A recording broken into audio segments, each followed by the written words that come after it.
Salut à tous les riders et les rideuses. Aujourd'hui, je profite du confinement pour faire de la mécanique. Aujourd'hui, je vais m'attaquer à mon jeu de direction qui a un petit grincement pas très agréable et surtout qui est un peu dur. Sachant que là, mon jeu de direction, le vélo, je l'avais acheté d'occasion, il avait à peu près un petit 1000 km, entre 900 et 1000 et quelques. Là, je lui en ai mis quasiment 600 en l'espace de quelques mois, avant le confinement évidemment. Donc du coup je vais en profiter pour voir un petit peu. Donc je l'avais déjà démonté, j'avais essayé de le regresser mais ça n'a pas résolu le problème. Donc du coup je vais le changer. Et puis quitte à le changer, on va voir ça ensemble. Comme ça au moins si ça peut en aider certains comme je fais, écoutez, tant mieux. Donc on va voir ça et puis c'est parti. Allez go. Alors mon problème il est là. Alors, je sais pas si on va pas l'entendre à la caméra mais... c'est cranté en fait, j'ai un crantage en fait, voilà, il tient tout seul, le direction il tient tout seul, donc c'est pas top hein. Donc du coup on va voir ça ensemble pour changer. Alors en outillage, outillage de base, dégraissant pour préparer les surfaces, donc j'ai l'intégration Décathlon basique, bresse téflon pour pouvoir tout pour le montage, pour faciliter le montage, un jeu de clé Allen,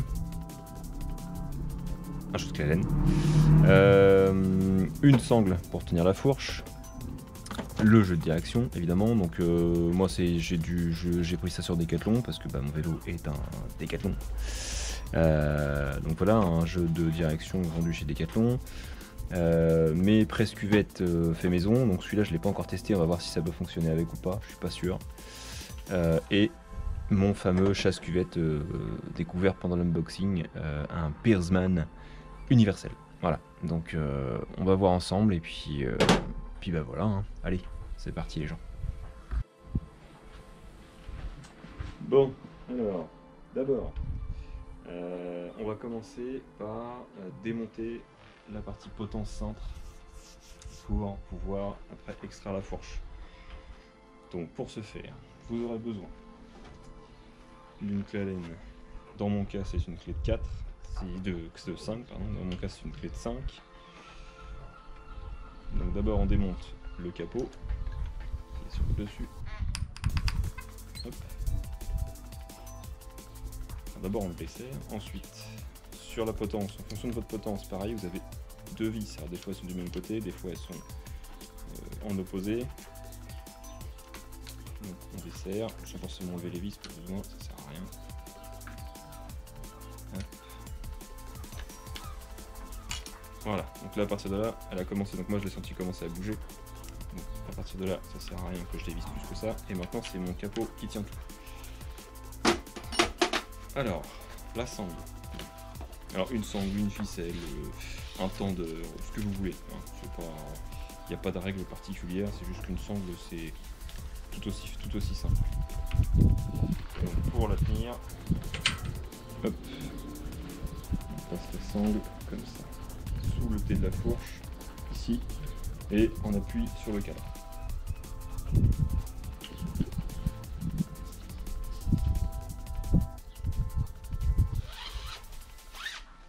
Si vous avez une sangle plus courte, c'est bien aussi. La mienne est très longue. Ma sangle, je précise. Hop, voilà. Donc ça c'est bon. Donc maintenant je peux retirer mon capot. Donc là automatiquement la fourche va descendre et elle va tomber en appui sur la sangle.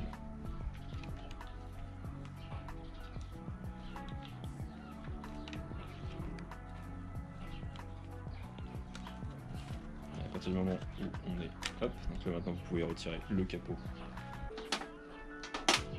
et le cintre. Voilà. Alors, pour ceux qui sont comme moi un peu tatillons, vous pouvez éventuellement protéger le tout pour que quand tout va descendre, ça vienne pas taper le cadre. Là, moi, mon cintre, donc il est protégé par les gaines. Donc, enfin, ma fourche est protégée par les gaines, donc ça, il n'y a pas de souci. Et du coup, je vais descendre la fourche, et la fourche, je vais lui mettre ça. Pour après qu'elle vienne se plaquer contre le cadre. Pour éviter de venir rayer le cadre inutilement. Donc là maintenant on va déjà dès ça là ensemble. Voilà. Donc là maintenant que la roue elle touche le sol, on peut desserrer. Clac. Maintenant je viens glisser ça. Un peu plus mieux. Donc les bagues, donc les entretoises on les met de côté. Pour l'instant elles ne nous intéressent pas. Et on continue à descendre la fourche. Voilà. Maintenant qu'on en est là, ce qu'on veut c'est qu'elle ne nous embête pas. Mais j'ai pas envie de démonter tout mon câblage, toutes mes gaines, tout ce qui s'ensuit. Donc je vais juste la mettre sur le côté et resserrer ma sangle de manière à ce qu'elle vienne se plaquer sur le côté. Voilà. Et comme ça, elle ne me gêne pas. Et au moins, il n'y a pas de souci. Donc après, évidemment, vous pouvez tout démonter, hein, étrier, pour vraiment tout sortir, si vous voulez être tranquille. Moi, c'est juste parce que j'ai pas envie de m'embêter. En tout cas, pas tout de suite. Et puis voilà. Donc bien mal m'a pris, je vous conseillerais vraiment de démonter la fourche complètement pour être tranquille. Maintenant, on va voir ce qu'on peut faire. Donc sur le XC100S, vous avez donc un petit capot donc avec un joint tout autour. La bague de centrage qui permet en fait de venir bloquer la fourche dans le jeu de direction. Donc comme ça au moins. Donc ça, ces deux parties là du coup sur le nouveau jeu elles sont fournies avec. Mais bon. Et donc là on a le fameux jeu de direction. Donc en fait on voit qu'il y a de l'eau qui est rentrée dedans, donc ça a dû rouiller à l'intérieur. J'ai essayé à plusieurs reprises de dégraisser et de nettoyer le tout, mais j'ai jamais réussi à avoir quelque chose de propre et j'ai toujours ce problème de grincement qui est pas agréable du tout au niveau de la direction. Donc bah écoutez, on va essayer de faire ça ensemble, hein. C'est ma première, comme pour le boîtier de pédalier. Donc j'espère que je ferai pas de bêtises. Si jamais j'en fais, n'hésitez pas à me corriger. Et puis bah voilà, hein. On est là pour apprendre, on apprend en s'amusant. Allez, c'est parti. Alors,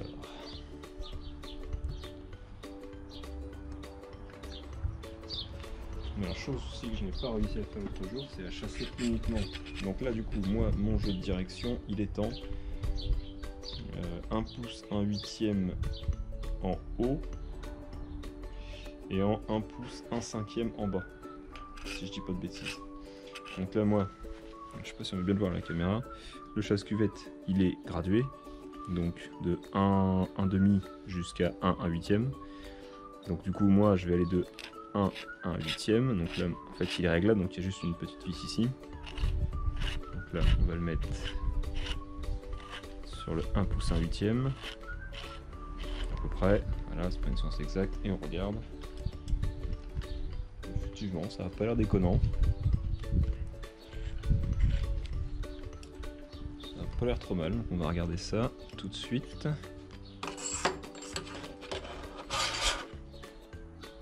Bon alors par contre du coup voilà, le système étant universel, on ne peut pas le monter comme ça le faisait sur le boîtier de pédalier. On est obligé de passer par en bas et de venir hop, se reposer sur le roulement. Une fois qu'on est là, j'avais oublié le maillet.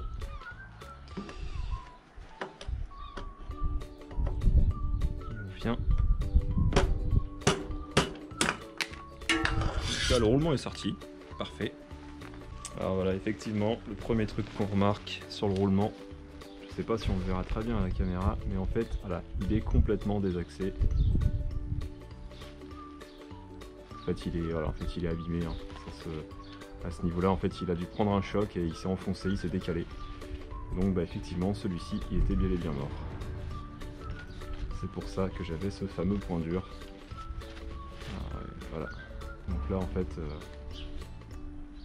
Il devrait pas faire cette espèce de sortie là au niveau de l'anneau intérieur. Donc bah, on va le changer. Et du coup on va virer le roulement d'en bas. Donc même principe. Donc là je pense que le plus simple c'est de le passer et de serrer. Voilà. Donc là je suis en appui sur mon roulement. et on va le sortir de la même façon. Voilà. Lui par contre il est parti en lambeaux.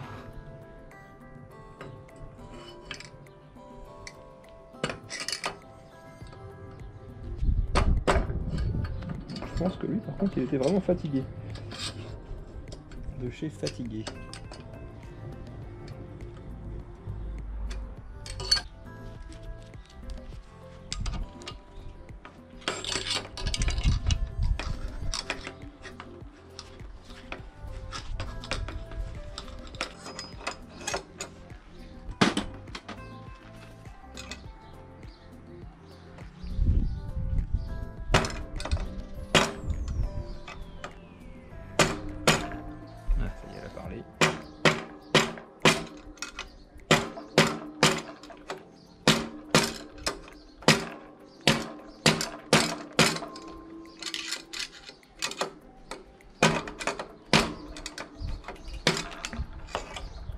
Et voilà. Donc là on peut voir que l'état interne de ma colonne de direction est vraiment pas top. Quand on voit l'état de l'extracteur, c'est assez vilain. Voilà, donc la cuvette elle est sortie et donc du coup voilà, le roulement il est coincé dedans.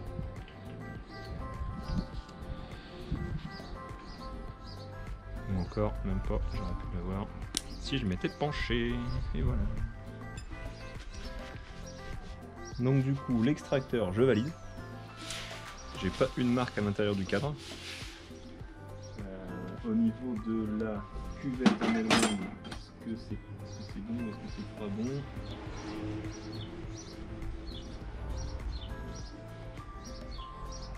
On peut voir que la cuvette a quelques marques, mais c'est pas méchant. Du coup en l'état elle pourrait être récupérable. C'est pas mal, franchement c'est pas mal du tout. Pour le prix, l'outil fait le taf. Alors du coup, puisque j'y suis, je vais virer celle d'en haut aussi. Je vais essayer de chasser la seconde cuvette.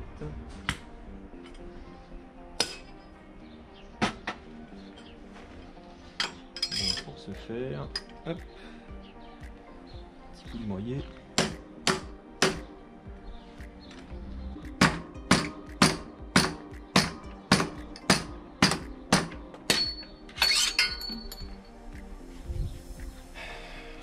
Dangereux. Toutes les cuvettes, donc les deux cuvettes hautes et basses, sont retirées. Les roulements qui vont avec sont retirés également. Donc là, pour l'instant, on n'est pas trop mal. On va faire un petit coup de propre dans le cadre.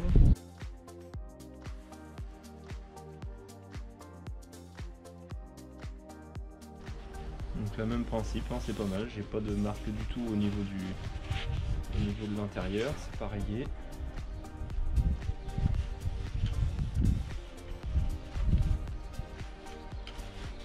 Donc, moralité, je recommande l'outil. Hein. Il est pas mal. Il coûte pas trop cher. Par contre, Alltrix ne l'a plus en stock actuellement. Donc, à suivre le réapprovisionnement.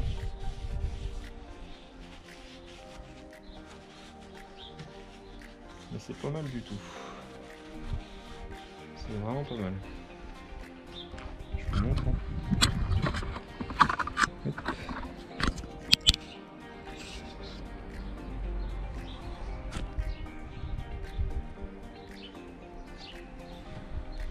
Mais on est bien, c'est vraiment nickel. Bon, alors maintenant que ça c'est fait, on va passer à la partie la plus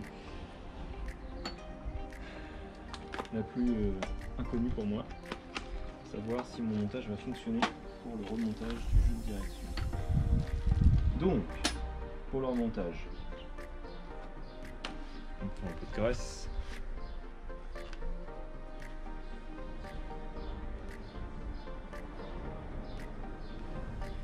Comme pour le boîtier de pédalier, hop, on en met un peu à l'intérieur, mais pas trop, c'est juste pour faciliter l'insertion, donc ça sert à rien d'en mettre des tartines non plus. Et on va en mettre aussi également ici.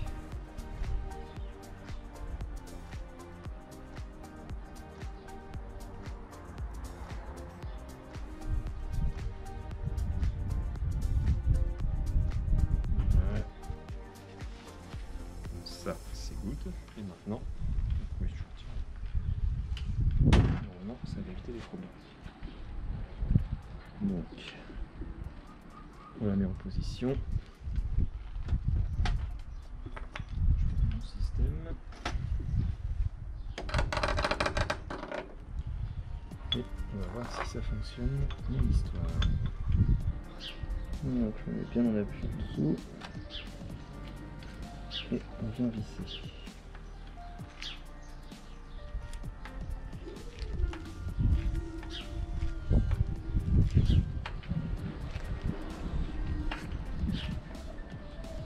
Et ça fonctionne exactement comme mon boîtier de pédalier à la main. Ça fonctionne tout seul.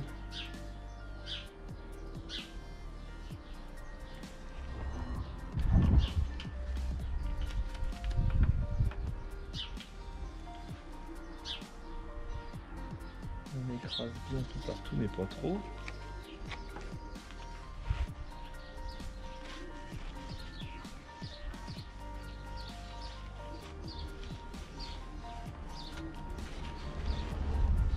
Bon, bah voilà. Donc là, une de faite. On va monter la deuxième. Donc, même chose. On va remettre un petit peu de graisse.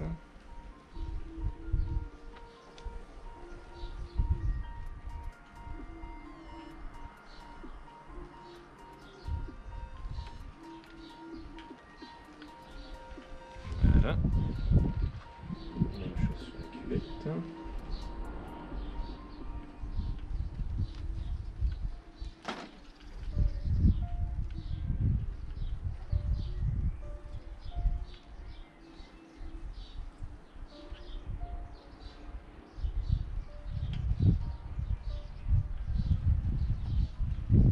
Hop. Et c'est parti pour la mise en place avec mon petit outil.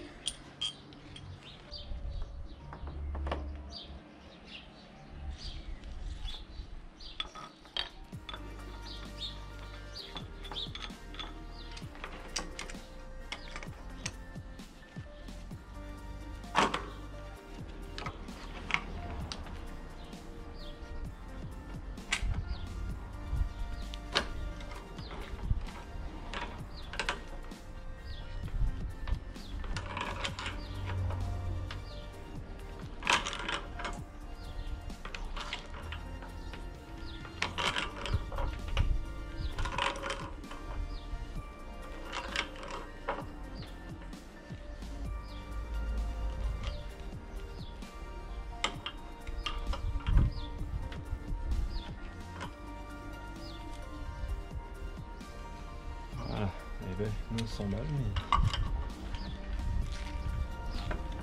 mais le centrage est beaucoup moins évident sur le jeu de direction. Un outil comme celui-là, il faut que je l'améliore. Bon.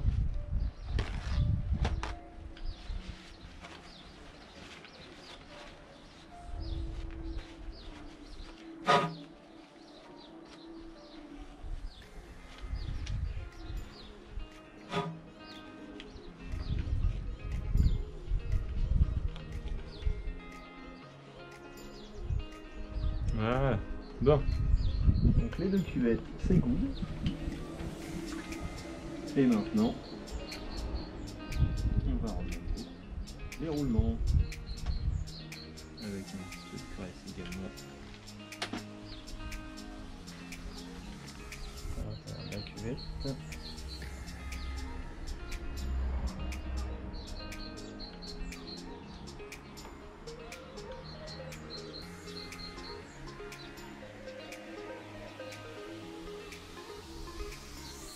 Donc les roulements ont un sens. Il y a un petit épaulement en fait d'un côté il est bien plat, de l'autre vous avez un petit épaulement, donc de ce petit épaulement en fait, côté faites comme ça, faites le côté plat sur le dessus.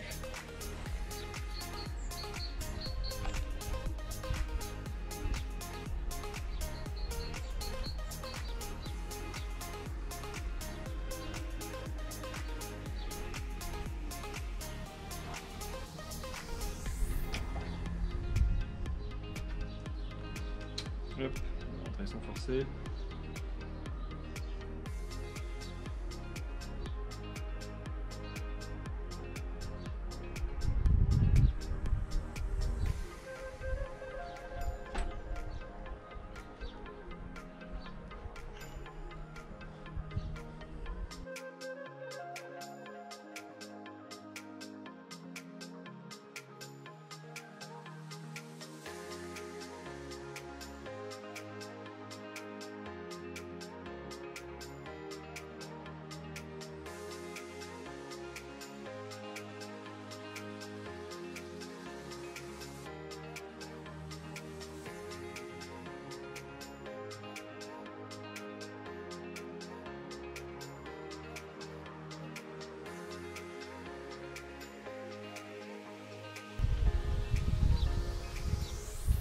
C'est le temps plus dur de trouver le centrage de la fourche, enfin du cintre. Quand vous avez une potence comme la mienne courte. Bon, et bien ça n'a pas été sans mal. Et j'avoue que le chasse-cuvette est très bien, mais par contre il me faudrait quand même un presse-cuvette. Le chasse-cuvette n'est pas, enfin est bien, mais mon système est bien, mais c'est un peu, ah oui, bah oui, il était vraiment marrant. Un montage de fait, voilà, donc là j'ai un résultat qui me convient tout à fait, hein, parce que là maintenant j'ai récupéré une bonne direction. C'est pas un tuto, c'est pas évident à faire, sincèrement, je pense que ça nécessite vraiment les bons outils, notamment sur le presse-cuvette, parce qu'autant le chasse-cuvette, alors le chasse-cuvette est vraiment très bien. Le Bearsman là, franchement il fonctionne très bien pour ce que c'est faire. C'est vraiment pas mal. Bon, après le système était un petit peu discutable, mais bon, ma foi c'est pas trop gênant en soi. On dévisse, puis un petit coup de maillet et ça prend sa place. Donc évidemment, hein, quand vous le laissez entreposer, enfin quand vous le laissez ranger, l'outil, évitez de le laisser évitez de le laisser au plus grand, hein, parce que bah, par la force des choses, c'est de l'acier, donc par là il risque de garder la forme en fait après. Vous ne pourrez plus vous en servir pour les petits formats. Il faut bien penser à chaque fois à le rétrécir, comme ça au moins il sera pareil pour la prochaine fois. Voilà. Donc voilà, ouais, je vous mettrai les liens dans la description, notamment pour le chasse-cuvette, jeu de direction pour ceux qui le veulent pour le XC100S, sachant qu'il est compatible aussi pour le 560, je crois, 560, 560S, XC100, et je crois que c'est tout.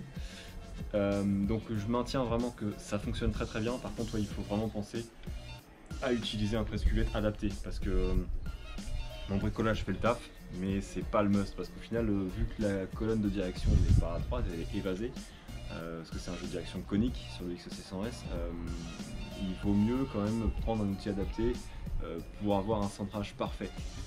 Mais sinon, vous voyez, ça s'est fait là, il m'a fallu une petite heure pour le faire. Franchement, c'est pas mal. Là, j'ai retrouvé une vraie direction bien souple, bien nette. Donc voilà, moi je suis plutôt content, et puis vivement qu'on puisse sortir un petit peu, profiter du beau temps, parce que on va sortir, quand on va enfin pouvoir sortir, on va avoir un temps exécrable. Donc non, je suis vraiment très content, et puis moi je vais vous souhaiter une très bonne fin de journée, et puis la prochaine, hein, sur les circuits. Allez, salut les gens.